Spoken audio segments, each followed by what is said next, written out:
As time goes on and more information comes out on Hogwarts Legacy, I'm not 100% sure that we truly have a grasp of how large this game is going to be. In a surprise trailer that was part of the Sony State of Play, we got our first look at a very creepy mission. Many of you have seen that trailer already before watching this video, but you may have missed the PlayStation blog article that gives you a bit more information. In this video, I'll discuss the news from that article and go over what it means for the future of Hogwarts Legacy. As we go through the information, drop your thoughts in the comments below and subscribe if you're new for all things Hogwarts Legacy. Let's get right into it and talk nerdy. The beginning of the blog article discusses a few items that we have already seen, talking about the official release date of February 10th, 2023, or 7th if you have one of the special editions and early access, linking your Wizarding World account to the game, and even Sebastian Sallow's Dark Legacy trailer, which was our first really good look into how dark Hogwarts Legacy can be. Some quick points here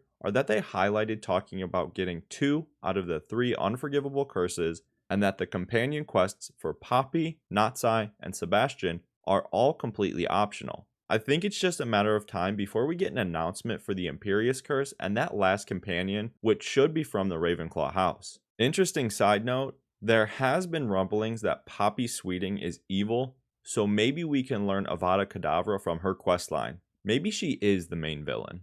Anyway, the juicy part of this article is the new information about the Haunted Hogsmeade quest. This quest leaked from a German listing of the game a few weeks back, but is now confirmed to be a PlayStation exclusive quest until February 10th, 2024. The post talked about an additional dungeon, which we see in the trailer, shopkeeper's cosmetic set, and in-game Hogsmeade shop. In the trailer, Cassandra Mason is looking to sell her creepy shop to you.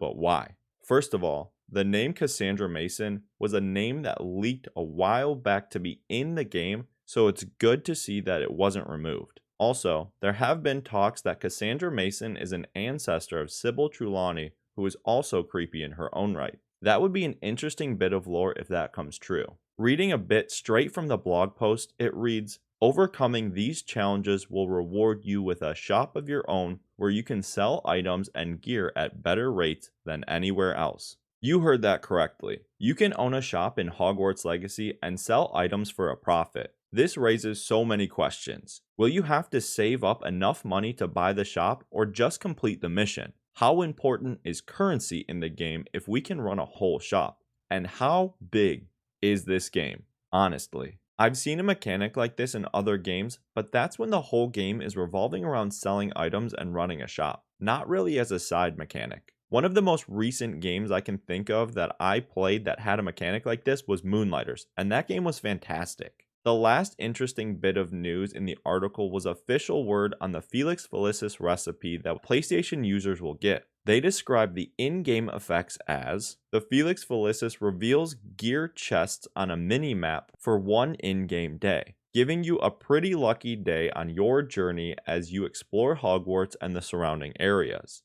While this is a cool item, it is still a recipe that will need to be crafted in the Room of Requirements, so the devs suggest that you make the most of your potions lessons and time making potions. This was a crazy amount of information, but what does it mean for Hogwarts Legacy? Here are my thoughts. As I stated in the intro, I really don't think we know how big this game truly is. We made a big deal about it being 85 gigs a few weeks ago when other large RPGs are 50 to 60 gigs and people laughed at us. Every time we get new info, the possibilities of this game expand. We can own a shop, go through dungeons, and maybe even live a life after graduating Hogwarts. The thought of this game being more than 1 year is becoming more of a reality as the scale of this game increases. Now that we have confirmation that we can be an entrepreneur, why not add other occupations like working at the ministry?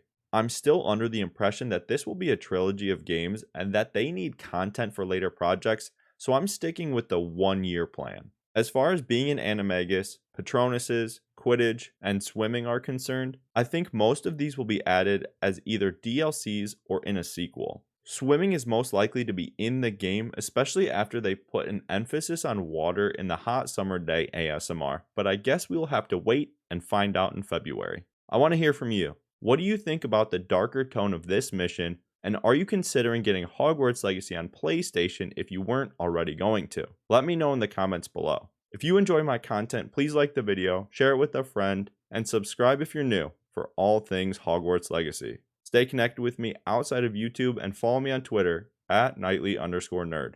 Thank you for watching. I'll see you in the next video.